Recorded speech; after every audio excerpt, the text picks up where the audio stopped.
What up, YouTube? It's your boy Ricky Rick, and your boy Ricky Rick is back with another Ricky Talk. And today is 7/11/2025. In case you didn't know, now you know. And for those that are not thinking about that date a little harder than me, today is a day of celebration because today at your local 7-Eleven, you should be getting your own cup like this. Should look like this. Maybe they might be different, but this is the way my local 7-Eleven looks like.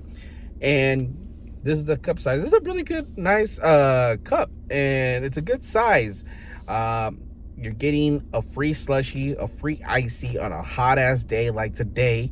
Definitely me, when I go to the movies, I always get my icy Pepsi. That's my go-to. If not, I like to get the cherry, or I like to mix it up. You know, I like to go a little crazy with a little bit of blue raspberry and cherry. Just saying. So today, and today only, at your local 7-Eleven, from 11 a.m. to 7 p.m., that's what it said on my local 7-Eleven. I'm not sure if it's everywhere. You should be getting your own free Slurpee. And I don't want to hear that crap of like, oh, we ran out of cups or whatnot, because they've been doing this for years now. They should be prepared for this. And just in case, if that does happen to you, I did bring my cup along just in case if they pull that on me, or if they said the machine doesn't work. I'm getting that slushie, and I got it right here. But anyways, let's get to today's video. What I want to talk to you guys about today. Yesterday, I had the opportunity to go check out the latest movie that has hit theaters, and that is James Gunn, DC's new start of the DC universe, which is the first movie, Superman. So what are my thoughts? My thoughts going into this new franchise, which is the beginning of a new DC universe. The fact that James Gunn was going to direct this film himself, I already knew that there was a good chance that I was going to like this movie, because James Gunn is the same director who directed Guardians of the Galaxy Volume 1, Volume 2, Volume 3. For the side of DC, he has done 2 Suicide Squads, and there was things that I did like about those movies, but a lot of things that I did not like. And now that James Gunn has took over DC Studios and is the main guy, kind of like Kevin Feige, and overseeing everything and building out and mapping out his own DC universe. And, you know, I saw this movie. There was a lot of things going on. That's one thing that you will know and see, and after watching this movie, you will say there was a lot going on. So one of the things that we were told before going into this movie is that we were going to meet a Superman where in his world, superheroes already exist. And we weren't going to pick up with him during his early days. We're going to be picking up somewhere where he's a few years in. And it does feel like that. It does feel like Superman has been around. The world knows who he is. The heroes know who he is. He even got his own bad guys that he already got villains and stuff going on. So pretty much, Superman, the person they cast to play Superman, David Cornsweet, like the guy.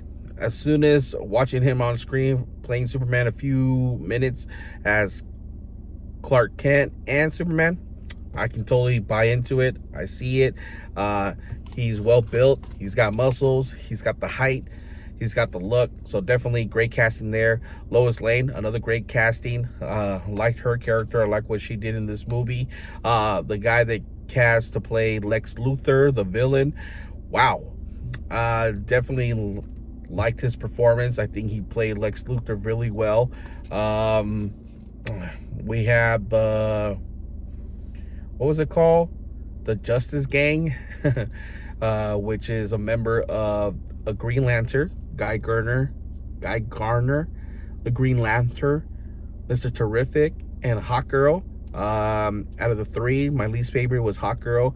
My most favorite, I want to say it's a tie between the Green Lantern and Mr. Terrific. Getting to meet this character, Mr. Terrific, and watching what he does, I'm more interested in seeing a solo film and seeing more of him in future DC projects. And same thing goes with the Green Lantern. I want to see more of this guy, and get to interact with him and see what he's all about, what his background, and what his future holds with these two characters. Same thing can be said about Superman, Lois, and Lex Luthor. I want to see more of this world. Things that I did not like, the fact that there was so much going on. I feel like DC and James Gunn had so much pressure to make an awesome film that they stuffed it with a lot of things, because I'm trying to think of the past Supermans that I grew up watching, like the ones from Christopher Reeves, even though those were a little bit before my time, but I still remember watching them as a kid. And compared to what we got there to what we are getting in this 2025 Superman, wow, big difference.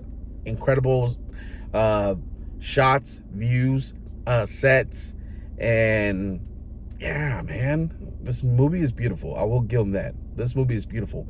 What else? Then we had like other Superman, like the Man of Steel. We had Batman versus Superman. Then we also had Superman in Justice League, and all those were just like,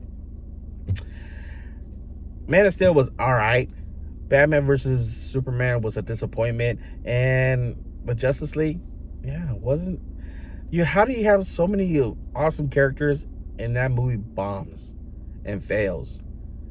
Like, but with this Superman, there's a lot of things that I liked and disliked, but just the fact that there was so much going on in this movie, it took away. I agree with the people who say that took away from these moments, feeling like, oh dang, as you're watching it, you're like, oh snaps, but then something else happens, another thing happens, then it makes you forget how many things that we saw that were moments. Here's the thing I disliked.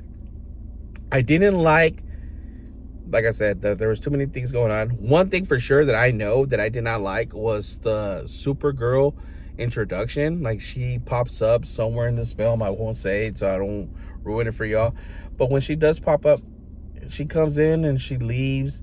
She's in it for a few minutes, and I was just like, really, that's what we're getting? I don't know, the way it was portrayed on screen, I didn't find it funny. I just found it like, did we really need to see this? What's another thing I didn't like I told you, Hot Girl, didn't really like her iteration. As far as the dog, the dog, I thought like Crypto, to me, was, I don't know why I pictured him being smart. And not that he's not smart, it's that he acts like a dog. He acts like a dog with superpowers. And I'm just like, okay, but there were so many things that we were introduced in this film that I like the beginning moments. Like when we meet the Fortress of Solitude. Sorry, I had to think about it. What was the name of it? That was pretty cool. The way it opens up, the inside looked really cool. Like, we can see Superman's home. We got the confirmed Bradley Cooper cameo, which was really cool. Another thing that I didn't like was the fact that Superman gets his ass kicked and beat so many times in this movie. So many times. I know they wanted to make Superman relatable and not make him feel like he's indestructible. So that was cool, but in the same time, I was like, he got his butt whipped so many times in this film that every single time he got his butt whipped, he had to like be like Goku and go into recovery. And I'm like, dude, this is just your first film. Like, goddamn. I don't know. What else? I like the world. I like the Daily Planet. I think all the cast members from the Daily Planet were well cast, and I want to see more of them. The relationship between Clint Clark and Lois Lane, I loved it. I believed it. I buy into it. Same thing with all the co-workers. I buy into it. Yeah. Overall, I will say that this Superman movie is watchable, likable, discussable, and I definitely like it better than previous Superman stuff that I've seen. But Superman is a tough movie to pull, and I'll be surprised if they pull off a trilogy.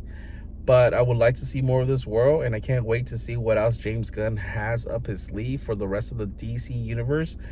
But yeah, you know, I know somewhere down the line we got Supergirl down next. We got somewhere Batman 2. We got Batman in the Bowl, which is Batman and Robin movie. We have a Mr. Clayface that I know of. So a lot of things to look forward to in the DC, but that doesn't mean I'm switching up because I'm still a Marvel guy. I'm a very hardcore Marvel guy. DC, you know, has characters that I like, but I won't say that this movie won me over Marvel. But it was overall a great watchable film. Very entertaining, and but I don't know if I feel satisfied, to be honest with you. I don't know if I feel satisfied. So to me, I'll probably give it on a rating 1 to 10. I liked the movie, but I didn't love it. So I'm gonna say 7 out of 10. You know, some other people might like it. I'm just not that easy to win over. I'm sorry, but I did want to like the movie, like love it, but I just liked it. Maybe because Superman, I'm not a big fan. I always prefer Batman, and right now I prefer any Marvel stuff over Superman. Like if you told me I can watch Superman or a Marvel stuff, I'll probably pick Marvel, just because I'm already way too deep in it, and I'm invested in the world, and I'm invested in all the characters. So to me, I'm a Marvel versus DC right now. But overall, I do want to see what else they have down the stretch, and I do recommend it. Go watch it, check it out for yourself, and make your own opinion. As always, it's your boy Ricky Rick. If I'm not making you laugh, not making you smile, not keeping you insane, or giving you something to think about, talk about, your boy Ricky Rick ain't doing his job, and you already know. You already know your boy Ricky Rick does his job. Until next time, guys, I'll see you in the next one. Bye bye.